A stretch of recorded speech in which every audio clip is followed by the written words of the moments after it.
Your phone will be the placings in the Tasmanian Grand National.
comes from. The winner of this will pick up the gold and the trophies. This is the racing for 32. Michael Williamson in 130 on the third row. Pretty still. So we're going to be sneezing out of the car either. Running number 16, Curtis. Brian Davies, 222, off the back. And Mick Kirby, and back on the right in the race, number 50. Lots of noise, lots of movement out there. Free take off, nothing in the front of that.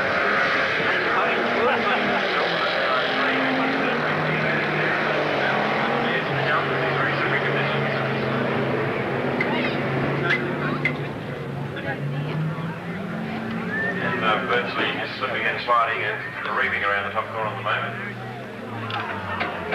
Look, many of this is a funny game down there, the cars going in order racing. It's more like the Dodger cars and they're doing some big final down there.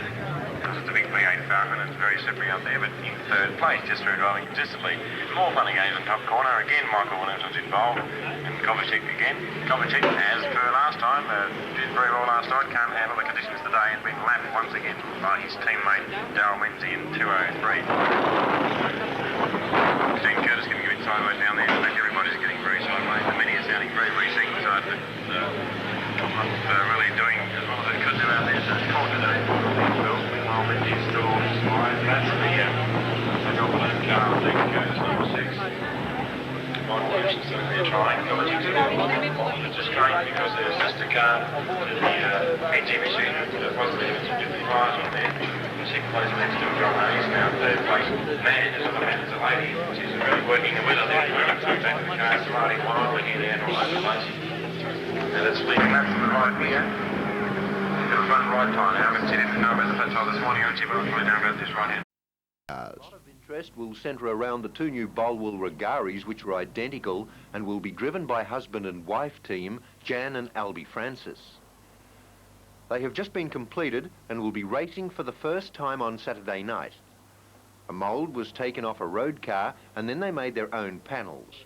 It's taken 18 months to build them and they'll prove very competitive on the track.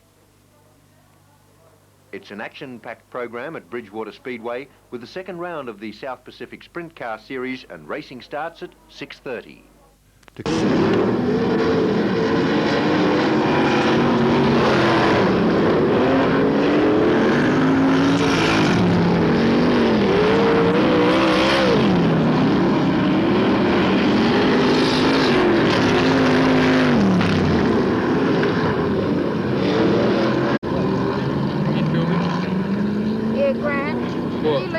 Knob on the side here? Which knob? Nigel, if you can hear me, could you just get on the phone for a minute, please? Nigel, if you can hear me, could you just hop on the phone for a minute, please?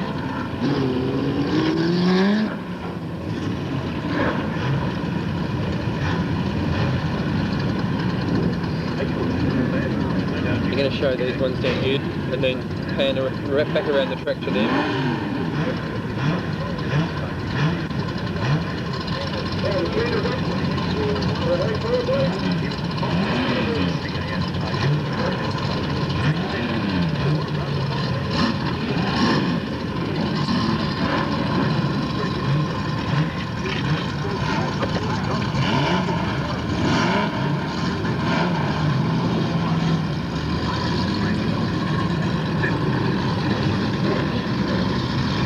Okay, well it would appear in this particular event that we have got Division 1, the front row boys there, and the super sedans running half a lap from the rear. So after about 3 or 4 laps, I think things could go shade hectic in this one. Car 007, Leo Wall, beside him Mark Gunn, then car 30, Nigel Smith, one on the outside of the Rossi, I think. Then back to car 22, Kevin Britt. And the man to watch in this, and I'll put my money on him, Graham Russell. Look at the grid that he's got. Bob Lord on the outside of it. Green is up.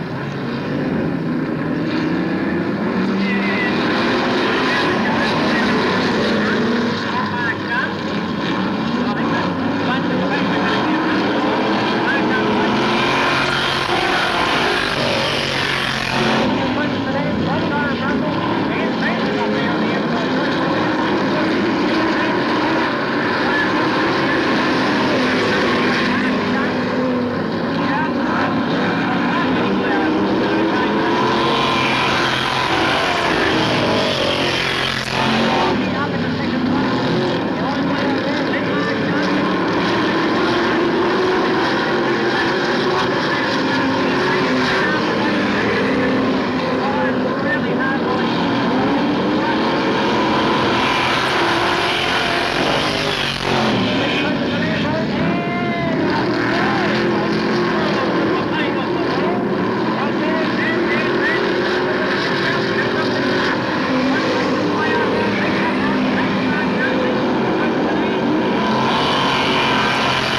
Francis 3, Leo Wallin 4, Bob Wallin 5.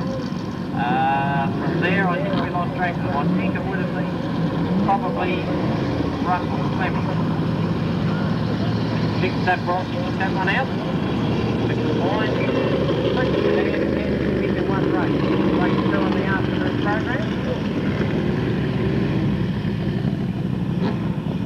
Nigel, could you contact us in the tower, please? Nigel, could you contact us? She went pretty good, that race. Yep. You better do something about that, Rob.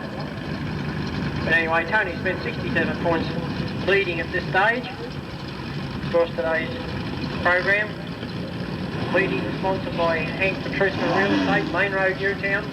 The people to see if you're in the market for a new home, or if you're selling a home, call in and see the people there. They'll only be too happy to look after you. It's Hank Patrusman Real Estate, Main Road in Newtown.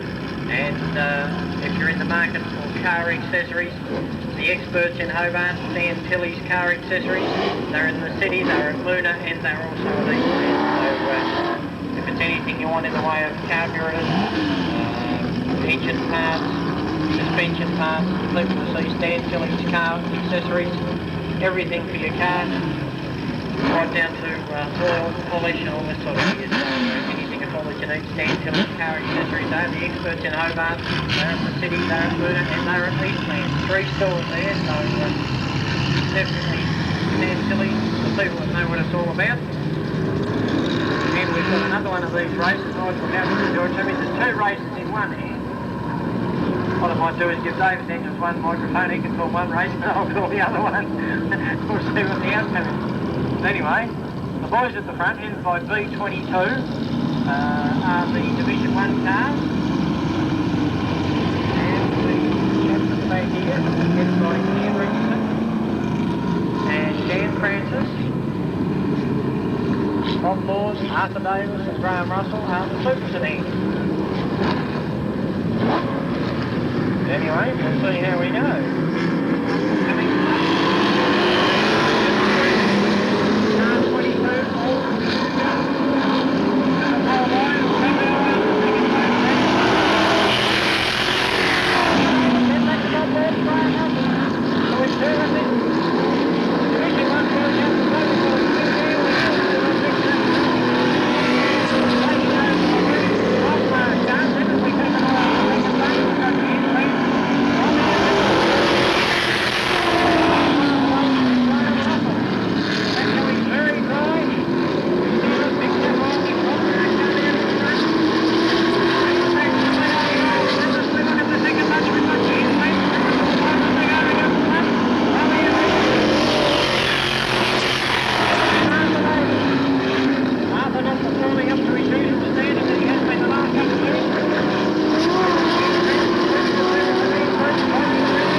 And the red comes out.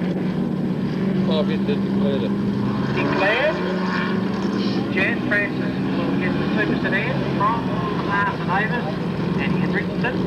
Vic Zaparossi will win the Division 1 race from Clark Gunn and Nigel Smith. So how's that for having tabs on them? 2 races, I can't stick this one's in the contract. But anyway, we've got no, it's not 2 ticket plays either.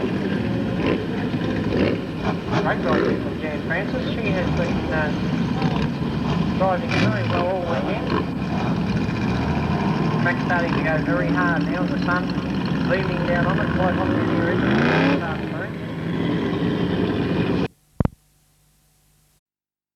it? Year associated with speedway racing. And how'd you get started in it?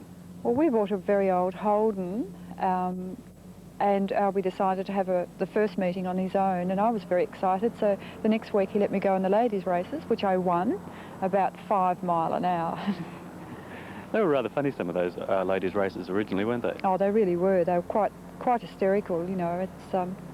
But it was a good way for me to start out. I had just got my driver's licence anyway, a few months prior to that. So it was a good way for me to learn how to drive, really. We've come quite a long way since those days. What are some of the cars that you've had in those times? Oh, well, we had a couple of old Holdens early, but it's been Fords, and about 10 years ago we changed over to a Ford Custom line, which in those days was a great thing, and Jean Cook actually won an Australian title in a similar car. But 2 years ago we had GTs, and 2 years ago we had the 2 Bolwells. We sold those and invested all our money into our beloved little left-hand drive Mustang. Well, it doesn't really look much like a conventional Mustang, No, does it doesn't. No, it really doesn't. None of the Speedway cars, actually, the Grand National cars, do look like a road car anyway. We're quite different with the big scoops at the front and wings at the rear. Well, you had a sprint car at one stage too, I believe. Oh, is that that's right. I forgot about that. Yes, we did. We had a sprint car for a couple of years. We did try to introduce sprint car racing to southern Tasmania, and they were very slow getting the act together. And as it is now, there's still only a handful of sprint cars in Tasmania, but they really are the ultimate in speedway racing. It's never really taken off here in Hobart as much, but I recall a couple of years ago at a Richmond meeting, I think it was, and they had an Australian title, and there were some incredible cars there then. Oh, there is. See, throughout Australia, sprint car racing is spectacular. It's a real American organised type of sport. You know, it's really, really fantastic. In the States, you're not a good driver unless you lose an arm or a leg. We certainly hope that doesn't happen to anybody here. No, that's not likely to happen, I hope. But it is a very safe form of motorsport, isn't it? Speedway racing in general, well, we do have a lot of inbuilt safety factors with our roll bars, etc., and we don't carry any glass in the car, and fuel tanks, we have bladder tanks so that everything's safe. We don't have rupturing of fuel tanks, and you know, so it's quite safe considering.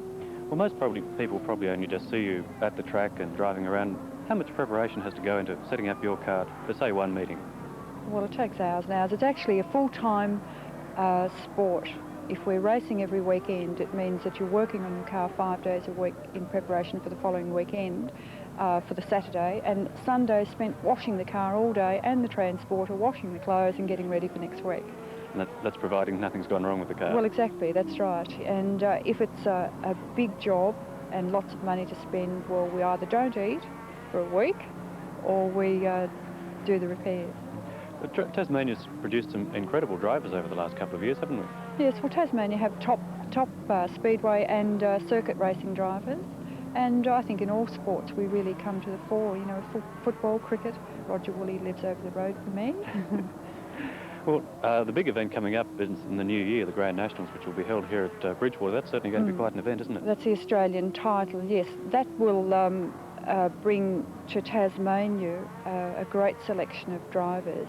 Well, the very best in Australia. I believe Tasmania has the best at the moment anyway, with Cess Hendricks and Jean Cook, but and the rest of us. It does need a field to make up a race, but I think everybody in Tasmania really doesn't quite appreciate the type of racing driver we do have here. And when we have Australia's best getting together in January, it'll be an eye-opener for everybody. And the cars too, you know, they're really fantastic. Do you ever get nervous in a race? Years ago I used to. I don't now. I've got nothing to lose. I've got more to gain than to lose. So, I mean, it's just a hobby. It's an interest. I don't believe I feel any nervousness at all. It's not as though I've captured #1 Australia and have to retain that title or whatever. which can be rather demanding. I mean, I'm simply just a housewife, partner in business, mother of 4, etc., having fun on a weekend. How does it feel going around the track at some of the incredible speeds the cars get up to these days? You don't really take much notice of the speed. The G-forces can be rather destructive on your body unless you keep yourself quite fit. This last year I've spent a couple of nights a week at the gym to keep myself in form, but the prior year to that I did suffer dramatically from the G-forces.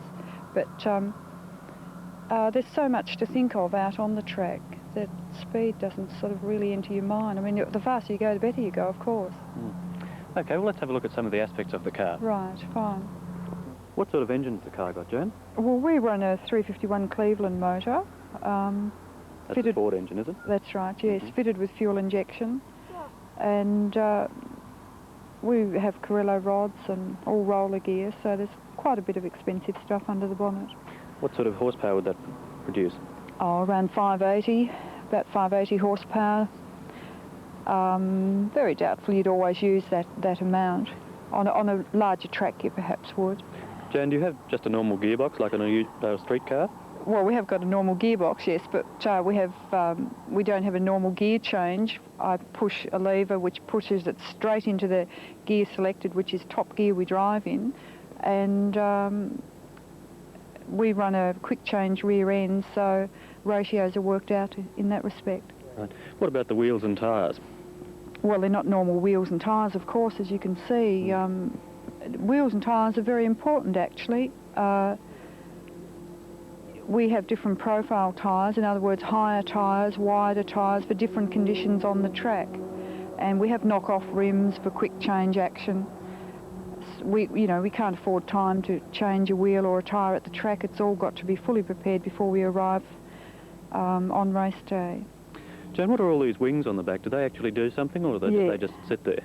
Oh, well, sometimes they make a car look pretty if they're not set up right, but designed correctly, they're there to give us more traction on the rear end. Without that, we tend to sort of float too much on the corners. That is fully adjustable. We can raise the rear wing up according to track conditions, therefore giving us far more traction on the track.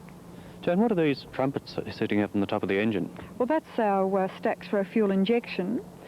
We don't run an ordinary air cleaner as you would in a road car, and we certainly don't run a carburettor like you do in your road car. We run fuel injection. The fuel is pumped from the tank at the back to the front here through enormously large fuel lines, and the pipes you see are the gives us our breathing for our motor. Jan, can you tell us a bit about the seat in the car? Well, the seat's specially made. It's a proper racing seat made of fiberglass and padded and covered with vinyl. Well, Jan, I presume you must wear a seatbelt as well. Yes, we do. We have a 4-point harness, very wide straps over our shoulders and around our waist, and a submarine belt. That's the one that goes between our legs, down below here on the floor. That goes between our legs to stop us from slipping out from underneath the belts. And I wear this protector here between the belts and my shoulders. That stops the belts from cutting into the shoulders. The G-forces are so strong that your body does suffer greatly, so that just stops your bones from getting rather bruised. Well, there's a little bit of an introduction to Speedway racing with the first meeting for the season coming up next month. Now, very special thanks to Jan and Albie Francis, who made their car available in rather cold conditions the other week. What's Chris Hendricks out in front of you tonight? The Federation has endeavoured to bring to you the best that we could get in Australia.